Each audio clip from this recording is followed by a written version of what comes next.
a presentation of the United States Fish and Wildlife Service.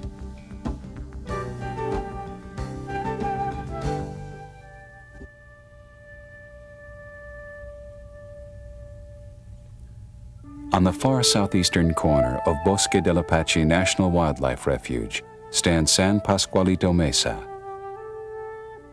For centuries, the Piro people would retreat here to their many-roomed pueblo, high above the Rio Grande Valley, when threatened by their warring neighbors. From this vantage, sometime during 1598, the Piro saw a column of 130 Spanish soldiers, 83 ox carts, 400 settlers, and 7,000 head of cattle, led by Don Juan de Oñate, struggle northward from Mexico. Over the next centuries, many more would follow the same track, now called El Camino Real, the Royal Road, that stretched 1,200 miles from Mexico City to Santa Fe. Most just passed through, but a few settled here in the valley to farm and ranch. The land along this stretch of the Rio Grande was a fertile oasis in a region where rain was rare.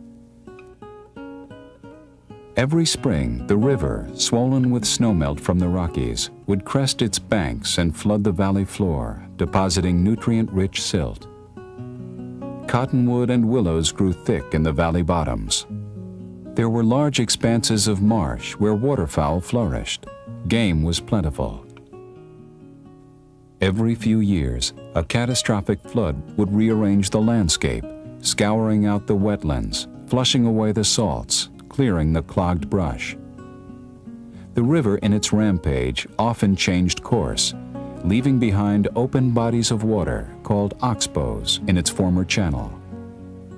Rather than being destructive, the periodic floods renewed and invigorated this thriving riparian habitat with its mosaic pattern of diverse plants and animals.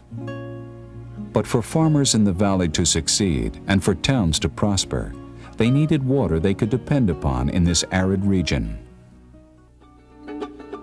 So during the early 1900s, dams were built and irrigation ditches dug. The mighty Rio Grande was finally tamed and now, for the most part, stayed within its banks.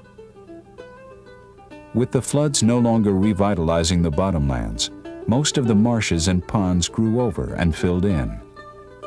Even though their wetlands were disappearing, the cranes, geese, and ducks still returned each fall to the Rio Grande Valley, as they had for thousands of years. In 1939, President Roosevelt, as part of a visionary program to establish a national wildlife refuge system, created Bosque del Apache National Wildlife Refuge. Its primary purpose was to provide habitat for waterfowl and other birds that traditionally migrated along the Rio Grande corridor.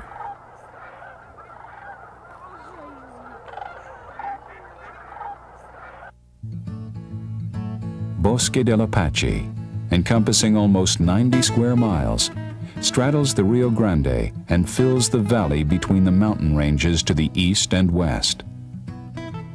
Most of the refuge is upland desert, brush and grasslands. In the valley bottoms are riparian forests, croplands, and wetlands.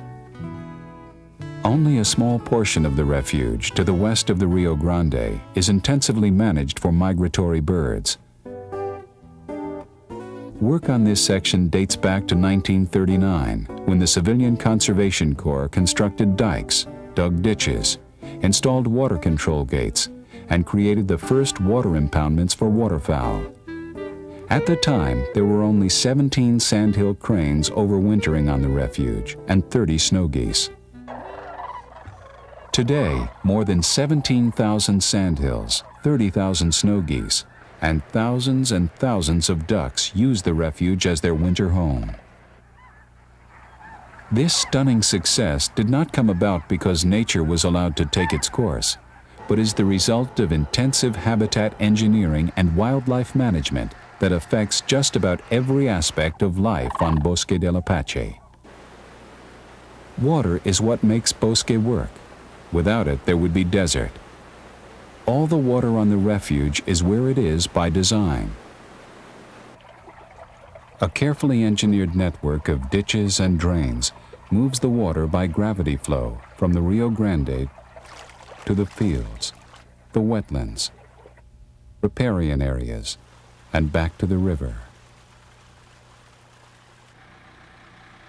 While the water delivery system works well, it still requires constant monitoring and maintenance to keep the irrigation ditches and drains clear. This ability to move the water precisely to where it is needed is a key ingredient of the Refuge's wetlands management program.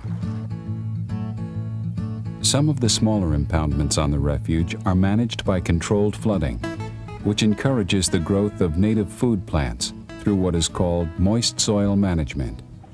If all goes well, plants such as millet and smartweed grow, which are of high value to wildlife, and other plants of low value, such as cocklebur, are discouraged. Marshes are drained in the spring, resulting in mudflats on which seeds will germinate into young plants. These plants mature through the summer and remain available for the fall migrants. When the waterfowl arrive in the fall, once again the fields are flooded to a depth shallow enough so that ducks and geese can easily feed on the submerged vegetation. The large impoundments on the Refuge that are seen from the tour road are managed to imitate the natural flood regime of annual flooding and the occasional catastrophic flood that occurred in the valley before the dams. Under the natural cycle, it would take several years for an open body of water, perhaps a pond left behind when the river changed its course, to fill in with vegetation. A catastrophic type flood might then scour out the wetlands and the cycle would begin again. On the Refuge, the wetlands are managed to imitate the natural cycle.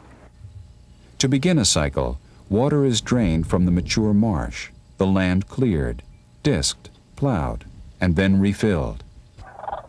Water is maintained in wetlands during the following growing season for control of perennial vegetation.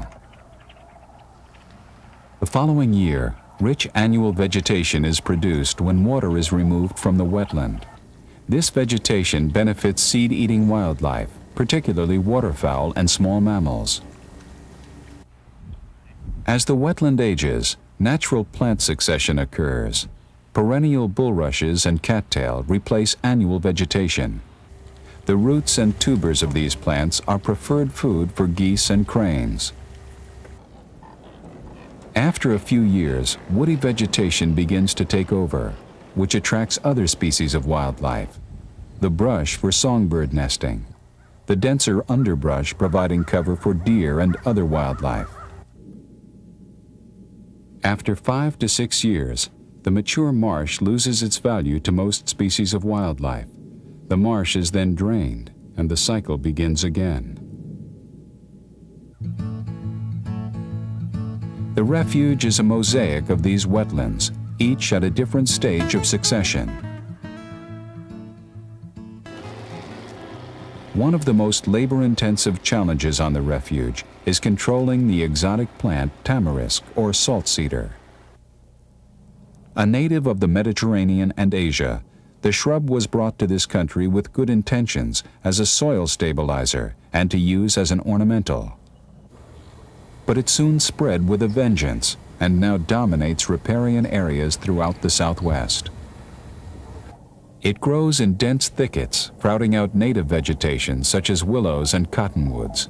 It offers few benefits for wildlife. It's an ongoing battle on the Refuge to control salt cedar's rapid spread and to reclaim the land where it has gained its stranglehold. After the bulldozers are finished, the land is plowed and raked to remove all the roots. The cleared land may be used to develop wetlands or restore native riparian forests.